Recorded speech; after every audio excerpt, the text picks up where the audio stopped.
from the casinos across the country. We're going to No build way. a Canadian You invasion. mean bricks and mortar Brick live and, satellites? No, brick and mortar. We And work these with will be them. packages, obviously. That Absolutely, will include hotel, flight and a air, hotel. and that. This sounds brilliant. Yeah, and so we look at having a big contingent, big crew. Ooh, so there's a look at big this. hand here, Kelly. Yes. Watch it. You're looking at this. Tom has an up and down straight, and Jervy. So Thomas trips opened the and a button. good shot. Thomas opening the button with King 8 off. Jervy takes a flop with Jack 10. I don't mind this at all, short-handed. Flops top pair, turns a 10. Now, Thomas can't fold here on the turn, I don't believe. If we're going to check back here, if we're going to check back flop, then we need to call this turn. There are some rivers in which we can improve. We can see that a jack would be a disaster always gonna call for it. Thomas. No doubt. But there's Tom. still, there's still some rivers that we could feasibly bluff. And A bunch to talk about already. This board is pretty interesting with these ranges. Let's talk about pre-flop and the ranges and how they're constructed here for Jervy, who is the small blind. What do you think about this call with Jack 10? We talked about this extensively on our podcast. Yeah, I'm not in love with this call. I don't hate it by any means. It's certainly fine. But mostly, especially in this spot, I'm looking to 3-bet here a lot with Jack 10. Thomas and the guy in the big blind both have 12 million chips. We've got 28, 29 million chips. We are in a major ICM spot, too. Everyone's locked up like 125,000 euro. There's like a 90,000 euro jump from here, and then another 100K jump after that. There's a lot of money in play. We should be able to bully these guys around because they have the same chip stack. Right. The thing that I brought up, which is possible, is that Thomas might be a guy who just doesn't want to get pushed around, and he might just have too many 4-bets in him, even with the ICM scenario. I've definitely played against people like that, to make it profitable to 3-bet with a hand that we have to fold to a 4-bet. And if, as Jervy, we think we have a post-flop edge, this hand flops pretty well in general. We're only 3-handed. I think it's okay if we really think we have an edge. I'm actually okay with the call. Yeah, I mean, I don't completely disagree with you or anything. And I will say, it may sound like Grant is just pulling that out of thin air. Thomas may be this kind of a guy. Watch the rest of the hand. Yeah, you'll see. You'll see what we're talking about. It's not so crazy. But yeah, so I don't hate it by any means. Speaking of the rest of the hand, let's discuss this flop check back by Thomas, because Yeah. the Jervy check makes plenty of sense, flopping top pair. Sure. Just, playing in flow. Checking back with the open ender. I don't think I like it really that much at all at first, but then you get into it and you start thinking maybe it's actually okay. You know what I mean, Levy? I mean, I do know what you mean. The thing I like about it is that Jervy's flatting range from the small blind should be hands that are rarely folding on this board. Yeah, he's nailing the shit out of this board, honestly. Like, he's got, at worst, he has a hand like Queen Jack as far as continuing hands. He maybe has some 8s like Ace-8 suited. It's possible. Maybe. But then he has a lot of 2-pair type hands.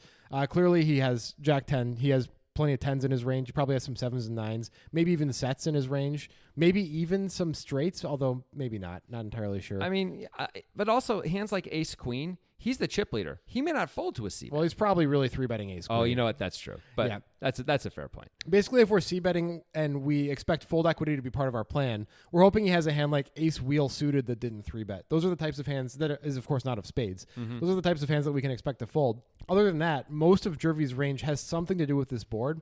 So the lack of fold equity actually makes me not hate this check back so much. Yeah, I agree with that. Here's the other side of that, though, and we see this on the turn, right, is that by checking back, we lose control of the hand. We do. And so everything is harder now.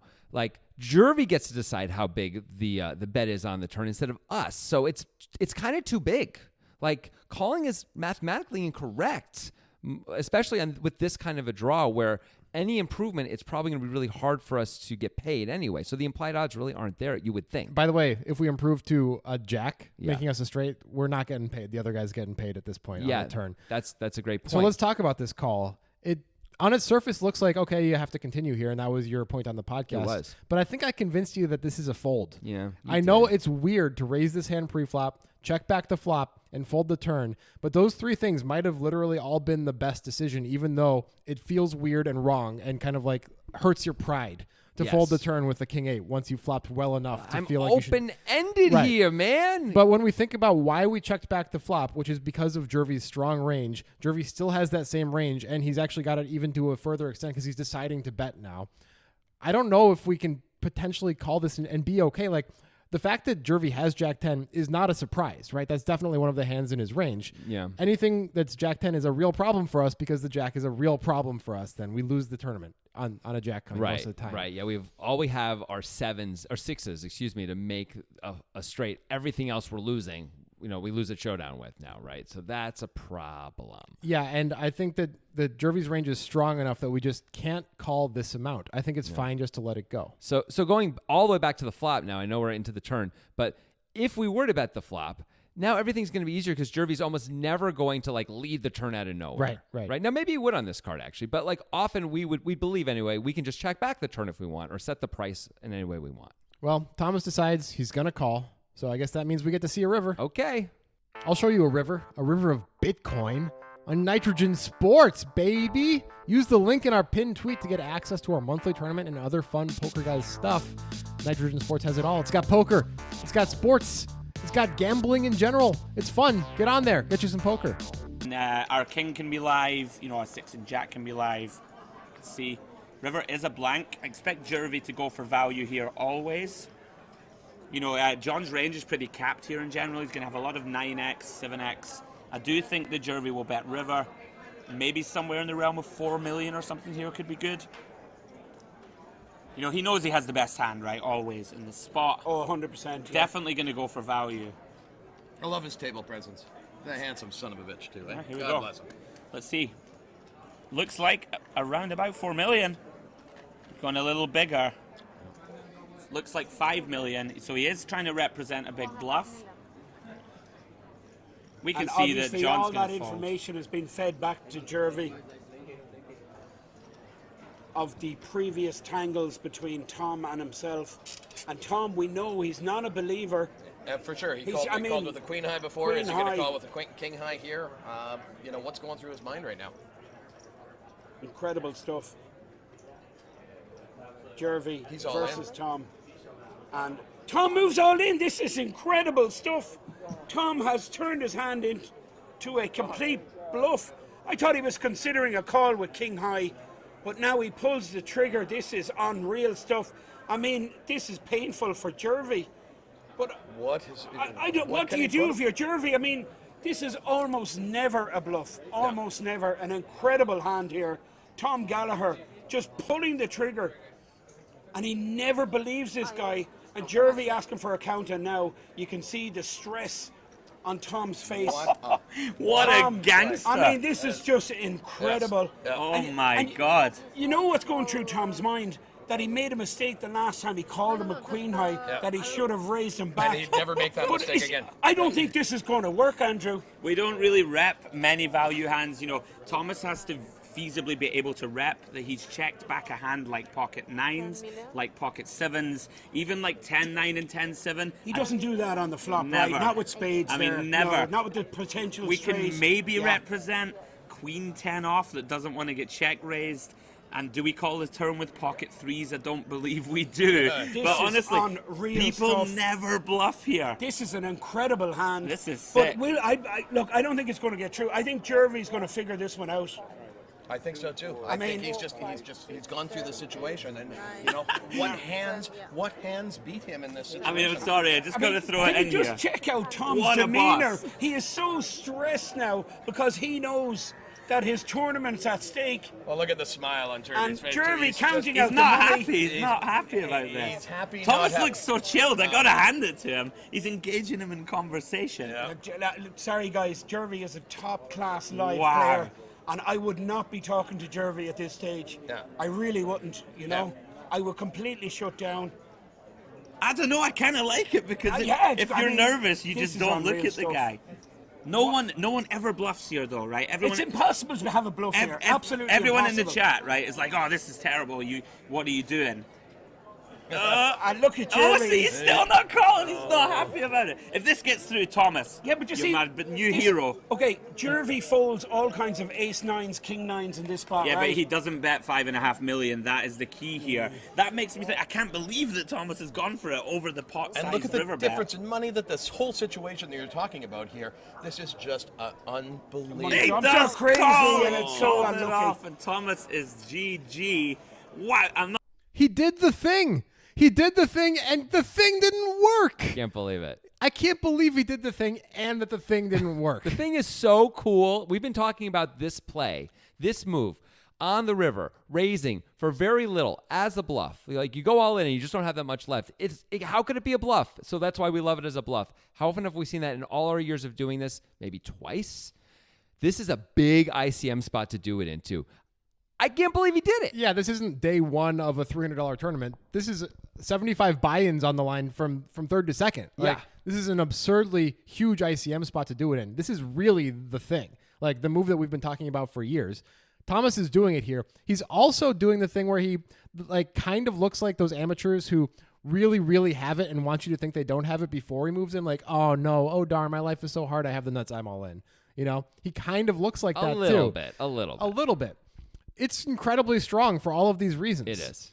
However, it's not crazy in the end that Jervy calls, we think, and that is because of the rest of the hand. Now, the river alone might be enough to make me say I cannot call with Jack 10 on this board against this player, right? But if we go back to the flop and the turn, what is Thomas really saying he has? How does he have a strong hand, which he's mostly just repping full houses, maybe Jack 8 sometimes? I mean, look how wet this board is. 2 spades, very connected. He's saying he wouldn't bet, top 2. He wouldn't bet a set on this flop. He wouldn't bet Jack 8 on this flop? He wouldn't bet pocket 7s on this flop. Like, also when the 10 pairs, you can get called by a 10 and like get it all in maybe. I mean, right. Amazing. It seems really hard to believe that he wouldn't bet this flop unless he's just always checking this flop with his entire range and all. That's like a sophisticated decision. And I think these guys are like, this is not a knock on Thomas, but I don't think he's like using solvers. This is his like biggest that. result by far. Yeah, by far, right. Right. He's not a pro, which is fine, but it also means he probably doesn't have the like solver based check back on this flop when you have a super big hand. Right. At least I have to do it this percentage of the time. He's probably not thinking any of that kind right. of stuff. So that is a favor and point of Jervy, a point in favor of Jervy calling. Yes. Obviously, it's not enough. Honestly, it is not enough when you compare it to the ICM scenario that Thomas is putting himself in and the price that he's giving Jervy in this spot. By the way, Jervy is almost entirely uncapped. He probably doesn't have quads, but he does have the nuts from Jervy's perspective in his range 10-9, right? Yeah. Like, so that also makes it super strong that Thomas is deciding to do this. Still, the story is weird and bad. The story is weird and bad. And let's just to recap, the ICM situation is the guy in the big blind's got 12 million. We have 10 million right now as Thomas. If we fold, nothing has changed basically than since before this hand started. Yep. Like, we lost a few chips. We lost, 2 million chips. But situationally, everything's the same. We can make the same kinds of decisions. Nothing's going to be any different. So there's nothing compelling us to do this. It's so weird. It is so strong, but also so weak at the same time because of the previous play. But I think the strength outweighs it. Perhaps Jervy thinks that too, but then he starts talking to Thomas, and unfortunately we don't get to hear what they're saying. But boy, Thomas sure really jaws it up with him. Look at him talk here. I think there must have been something said, or there must have been a vibe that led Jervy to weigh more the calling side of things, because otherwise I don't see how you can call, even with the bad story, I don't see how you can call without more data. Jervy must have gotten more data. It's unfortunate that we can't know what that data was. I mean, it does feel like that has to be the case.